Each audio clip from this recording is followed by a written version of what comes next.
दोस्तों नमस्कार। मैं सूर्यवली सिंह अपने यूट्यूब चैनल कल्याण पथ में आप सब लोगों का बहुत बहुत स्वागत करता हूं, अभिनंदन है। जब बुढ़ापे में अकेला ही रहना है तो औलाद क्यों पैदा करें, उन्हें क्यों काबिल बनाएं जो हमें बुढ़ापे में दर दर की ठोकरें खाने के लिए छोड़ दें। क्यों दुनिया मरती है औलाद के लिए, जरा सोचिए इस विषय पर। दोस्तों, मैं एक कहानी जिसका शीर्षक है एक पागल भिखारी, कहानी मराठी भाषा से हिंदी में ट्रांसलेट की गई सच्ची कथा है। इसे आप लोगों को सुनाने जा रहा हूँ। इससे पहले की कहानी सुनाऊँ, आप लोगों से अनुरोध है कि हमारे इस चैनल को आप जिन्होंने अभी तक सब्सक्राइब न किया हो, कृपया सब्सक्राइब कर दें, और कहानी अच्छी लगे तो इसे अपने यारों मित्रों दोस्तों को शेयर भी करें। दोस्तों, जीवन के प्रति एक नया दृष्टिकोण इस कहानी से आपको प्राप्त होगा। समय निकालकर पूरी कहानी अवश्य सुनें। कहानी इस तरह से है। हमेशा की तरह मैं आज भी परिसर के बाहर बैठे भिखारियों की मुफ्त स्वास्थ्य जांच में व्यस्त था। स्वास्थ्य जांच और फिर मुफ्त मिलने वाली दवाओं के लिए सभी भीड़ लगाए कतार में खड़े थे। अनायास सहज ही मेरा ध्यान गया एक बुजुर्ग की तरफ, जो करीब ही एक पत्थर पर बैठे हुए थे। सीधी नाक, घुंघराले बाल, निस्तेज आंखें, जिस्म पर सादे लेकिन साफ सुथरे कपड़े। कुछ देर तक उन्हें देखने के बाद मुझे यकीन हो गया कि वो भिखारी नहीं है। उनका दायां पैर टखने के पास से कटा हुआ था और करीब ही उनकी बैसाखी रखी हुई थी। फिर मैंने देखा कि आते जाते लोग उन्हें कुछ भी दे रहे थे और वे लेकर रख लेते थे। मैंने सोचा कि मेरा ही अंदाज गलत था, वो बुजुर्ग भिखारी ही है। उत्सुकतावश मैं उनकी तरफ बढ़ा तो कुछ लोगों ने मुझे आवाज़ लगाई, उसके करीब न जाएं डॉक्टर, वो बूढ़ा तो पागल है। लेकिन मैं उन आवाज़ों को नज़रअंदाज करता मैं उनके पास पहुंच गया। सोचा कि जैसे दूसरों के सामने वे अपना हाथ फैला रहे थे वैसे ही मेरे सामने भी हाथ करेंगे, लेकिन मेरा अंदाज़ा फिर चूक गया। उन्होंने मेरे सामने हाथ नहीं फैलाया। मैं उनसे बोला, बाबा आपको भी कोई शारीरिक परेशानी है क्या?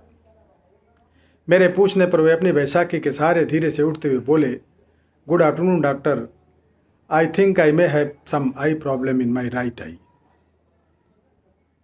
इतनी बढ़िया अंग्रेजी सुनकर मैं अवाक रह गया। अर्थात उन्होंने कहा था कि मैं सोचता हूं कि मेरे दाहिनी आंख में कुछ समस्या है। फिर मैंने उनकी आंख देखी। पका हुआ मोतियाबिंद था उनकी आंखों में, दाहिनी आंख में। मैंने कहा, मोतियाबिंद है बाबा, ऑपरेशन करना होगा। बुजुर्ग बोले, oh cataract, I had cataract operation in 2014 for my left eye in Ruby Hospital. अर्थात 2014 में उन्होंने रूबी हॉस्पिटल में अपने बाईं आंख का मोतियाबिंद का ऑपरेशन कराया था। मैंने पूछा, बाबा आप यहाँ क्या कर रहे हो? बुजुर्ग बोले, मैं तो यहाँ रोज ही 2 घंटे भीख मांगता हूँ सर। मैं बोला, ठीक है, लेकिन क्यों बाबा? मुझे तो लगता है आप बहुत पढ़े लिखे हैं। बुजुर्ग हंसे और हंसते हुए बोले, पढ़े लिखे? मैंने कहा, आप मेरा मजाक उड़ा रहे हैं बाबा। बाबा, oh no doctor, why would I sorry if I hurt you. नहीं बाबा, मैं आपका मजाक क्यों उड़ाऊंगा? अगर आपको तकलीफ़ हुई मेरी बातों से तो उसके लिए खेद है। मैं बोला, हर्ट की बात नहीं है बाबा, लेकिन मेरी कुछ समझ में नहीं आ रहा है। बुजुर्ग बोले, समझकर भी क्या करोगे डॉक्टर? अच्छा ओके, चलो हम उधर बैठते हैं, वरना लोग तुम्हें भी पागल कहेंगे। और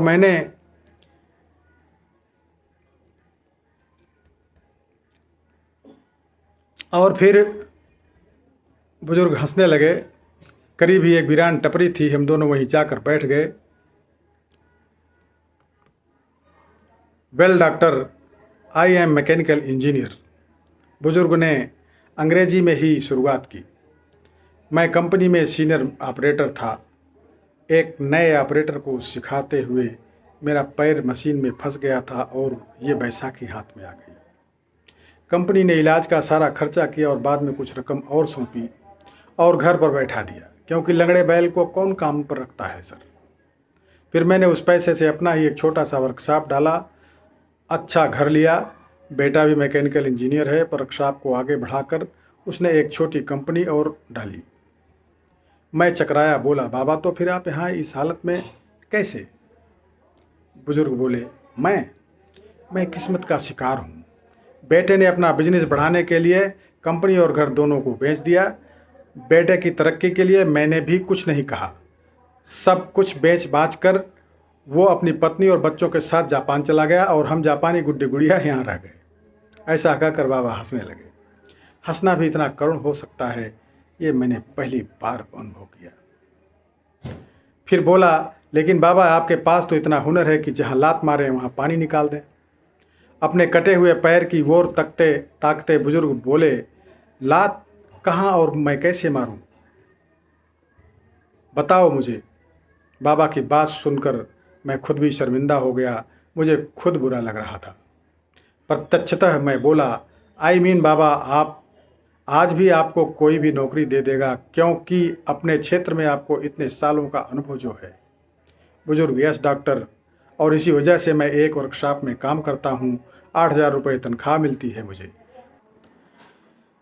मेरी तो कुछ समझ ही नहीं आ रहा था। मैं बोला, तो फिर आप यहाँ कैसे? बुजुर्ग, डॉक्टर, बेटे के जाने के बाद मैंने एक चाल में एक टीन की छत वाला घर किराए पर लिया। वहाँ मैं और मेरी पत्नी रहते हैं। उसे पैरालिसिस है, उठ बैठ भी नहीं सकती। मैं 10 से 5 नौकरी करता हूँ, शाम 5 से 7 इधर भीख मांगता हूँ और फिर जाकर तीनों के लिए खाना बनाता हूँ। आश्चर्य से मैंने पूछा, बाबा अभी तो आपने बताया कि घर में आप और आपकी पत्नी है, फिर ऐसा क्यों कहा कि तीनों के लिए खाना बनाते हो? बुजुर्ग, डॉक्टर, मेरे बचपन में ही मेरी माँ का स्वर्गवास हो गया था। मेरा एक जिगरी दोस्त था, उसकी माँ ने अपने बेटे जैसे ही मुझे भी पाला पोसा। 2 साल पहले मेरे उस जिगरी दोस्त का निधन हार्ट अटैक से हो गया था, तो उसकी 92 साल की माँ को मैं अपने साथ अपने घर ले आया। तब से वो भी हमारे साथ ही रहती है। मैं अवाक रह गया। इन बाबा का तो खुद का भी बुरा हाल है। पत्नी अपंग है, खुद का एक पाँव नहीं, घर बार भी नहीं। जो था वो बेटा बेचकर चला गया, और ये हैं कि आज भी अपने मित्र की माँ की देखभाल करते हैं। कैसे जीवट वाले इंसान है ये। कुछ देर बाद मैंने सामान्य स्वर में पूछा, बाबा बेटा आपको रास्ते पर ले आया, ठोकरें खाने को छोड़ गया, आपको गुस्सा नहीं आता उस पर? बुजुर्ग, नो नो डॉक्टर, अरे वो सब तो उसी के लिए था, उसी के लिए कमाया था मैंने। जो उसी का था उसने ले लिया, इसमें उसकी गलती कहाँ है? लेकिन बाबा, मैं बोला, लेने का ये कौन सा तरीका हुआ भला? सब कुछ ले लिया, ये तो लूट हुई। अब आपके यहाँ भीख मांगने का कारण भी मेरी समझ में आ गया है बाबा। आपकी तनख्वाह के 8,000 रुपयों में आप तीनों का गुजारा नहीं हो पाता, अतः इसीलिए आप यहाँ आते हो। बुजुर्ग, no no, you are wrong doctor. 8,000 रुपये में मैं सब कुछ मैनेज कर लेता हूँ, लेकिन मेरे मित्र की जो माँ है उन्हें डायबिटीज़ और ब्लड प्रेशर दोनों है। दोनों बीमारियों की दवाई चल रही है उनकी। बस 8,000 रुपये में उनकी दवाइयाँ नहीं मैनेज हो पाती।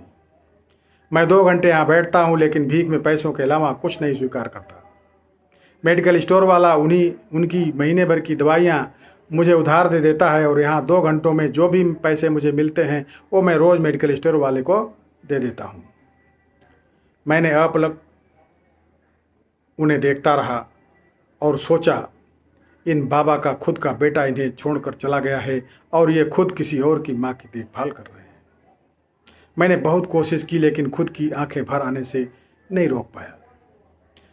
भरे गले से मैंने फिर कहा, बाबा किसी दूसरे की माँ के लिए आप यहाँ रोज़ भीख मांगते हो। बुजुर्ग, दूसरे की? अरे मेरे बचपन में उन्होंने बहुत कुछ किया मेरे लिए, अब मेरी बारी है। मैंने उन दोनों से कह रखा है कि 5 से 7 मुझे एक काम और मिला है। मैं मुस्कुराया और बोला, और अगर उन्हें पता लग गया कि 5 से 7 आप यहाँ भीख मांगते हो तो? बुजुर्ग, अरे कैसे पता लगेगा, दोनों तो बिस्तर पर हैं, मेरी हेल्प के बिना वे करवट तक नहीं बदल पाती, यहाँ कहाँ पता करने आएंगे। हा हा हा। बाबा की बात पर मुझे भी हंसी आई, लेकिन मैं उन्हें छिपा गया और बोला, बाबा अगर मैं आपकी माँ माँ जी को अपनी तरफ से नियमित दवाएं दूं तो ठीक रहेगा ना, फिर आपको भीख भी नहीं मांगनी पड़ेगी। बुजुर्ग, नो डॉक्टर, आप भिखारियों के लिए काम करते हैं, माँ जी के लिए आप दवाएं देंगे तो माँ जी भी तो भिखारी कहलाएंगे। मैं अभी समर्थ हूँ डॉक्टर, उनका बेटा हूँ मैं, मुझे कोई भिखारी कहे तो चलेगा, लेकिन उन्हें भिखारी कहलवाना मुझे मंजूर नहीं। ओके डॉक्टर, अब मैं चलता हूँ, घर पहुँचकर अभी खाना भी बनाना है मुझे। मैंने निवेदन स्वरूप बाबा का हाथ अपने हाथ में लिया और बोला, बाबा भिखारियों का डॉक्टर समझकर नहीं, बल्कि अपना बेटा समझकर मेरी दादी के लिए दवाएं स्वीकार कर लीजिए। अपना हाथ छुड़ाकर बाबा बोले, डॉक्टर अब इस रिश्ते में मुझे मत बांधो प्लीज़। एक गया है हमें छोड़कर, आज मुझे स्वप्न दिखाकर कल तुम भी मुझे छोड़ गए तो क्या होगा। अब सहन करने की मेरी ताकत नहीं रही। ऐसा कहकर बाबा ने अपनी बैसाखी संभाली और जाने लगे, और जाते हुए अपना एक हाथ मेरे सिर पर रखा और भरभराई ममतामयी आवाज में बोले, अपना ध्यान रखना मेरे बच्चे। शब्दों से तो उन्होंने मेरे द्वारा पेश किए गए रिश्ते को ठुकरा दिया था, लेकिन मेरे सिर पर रखे उनके हाथ के गर्म स्पर्श ने मुझे बताया कि मन से उन्होंने इस रिश्ते को स्वीकारा था। उस पागल कहे जाने वाले मनुष्य के पीठ पर फेरते ही मेरे हाथ अपने आप प्रणाम की मुद्रा में उनके लिए जुड़ गए। हमसे भी अधिक दुखी, अधिक विपरीत परिस्थितियों में जीने वाले ऐसे भी लोग हैं। हो सकता है इन्हें देख हमें हमारे दुख कम प्रतीत हों और दुनिया को देखने का हमारा नज़रिया बदले। इसलिए दोस्तों, हमेशा अच्छा सोचें और हालात का सामना करें। अगर कहानी से कुछ प्रेरणा मिली हो तो जीव मात्र पर दया करना और परोपकार की भावना अपने बच्चों को जरूर उनके अंदर भरें। बहुत बहुत धन्यवाद दोस्तों, बहुत बहुत धन्यवाद।